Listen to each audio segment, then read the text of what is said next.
Covid પછી ભારતમાં digitalisation ખૂબ જ ઝડપથી વિકસ્યું છે. લોકોએ તેમની રોજિંદી જરૂરિયાતોથી લઈને મોટા વ્યવહારો માટે ડિજિટલ પેમેન્ટનો ઉપયોગ કરવાનું શરૂ કર્યું છે. પરંતુ ડિજિટલાઇઝેશને જેટલી વસ્તુઓ સરળ બનાવી છે તેટલી જ તેના કારણે સમસ્યાઓ પણ ઊભી થઈ છે.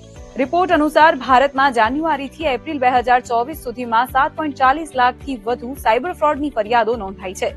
એટલે કે દરરોજ સરેરાશ 7,000 ફરિયાદો આવે છે. રેકોર્ડ અનુસાર સાયબર ફ્રોડ સંબંધિત મોટા ભાગની ફરિયાદોમાં સૌથી પહેલા યુઝરને પૈસાની લાલચ આપીને તેમના ફોનમાં લોન, ગેમિંગ, ડેટિંગ, નકલી ટ્રેડિંગ, ઇન્વેસ્ટમેન્ટ અને સેક્સટોર્શન સંબંધિત ઓનલાઈન એપ્સ ઇન્સ્ટોલ કરાવવામાં આવે છે. ત્યારબાદ યુઝરના ફોનની તમામ પરમિશન લઈને કેમેરા, કોન્ટેક્ટ, ગેલેરી અને માઇક્રોફોન જેવી પર્સનલ માહિતીને એક્સેસ કરે છે અને પછી યુઝરને બ્લેકમેલ કરવાનું શરૂ કરે છે. એક્સપર્ટના મતે સાયબર ફ્રોડના મોટા ભાગના કેસોમાં છેતરપિંડી કરનારાઓ એક જ પેટર્નને ફોલો કરે છે. તેમાં એપ્લિકેશન કે ફાઇલ ડાઉનલોડ કરીને મોટી રકમની લાલચ, લોટરી કે રમતો રમીને સરળતાથી પૈસા કમાવાનો ભ્રમ પેદા કરાવવો, મોંઘી ચીજ વસ્તુઓ પર ભારે ડિસ્કાઉન્ટ બતાવીને લોકોને લિંક્સ પર ક્લિક કરવા આકર્ષિત કરવા, સસ્તા ભાવે મિલકત ખરીદવાની લાલચ આપીને છેતરપિંડી, ક્રેડિટ કાર્ડ કે લોન આપવાના નામે અંગત વિગતો મેળવવી, સંબંધી કે મિત્ર બનીને ઓટીપી કે બેંક ડિટેલ્સ પૂછવી,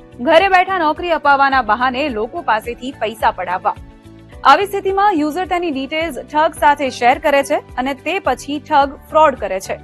સાયબર ફ્રોડથી બચવા માટે કેટલીક બાબતોનું ધ્યાન રાખવું જોઈએ, જેમ કે ગેમિંગ, ઇન્વેસ્ટમેન્ટ અને ટ્રેડિંગ એપ્સનો ઉપયોગ કરતા સમયે સાવધાની રાખો. મની ઇન્વેસ્ટ કરતા પહેલા એપ કે વેબસાઇટની જાણકારી ક્રોસ ચેક કરો. અજાણ્યા નંબર પર ઓટીપી કે પર્સનલ ડિટેલ્સ શેર ન કરો.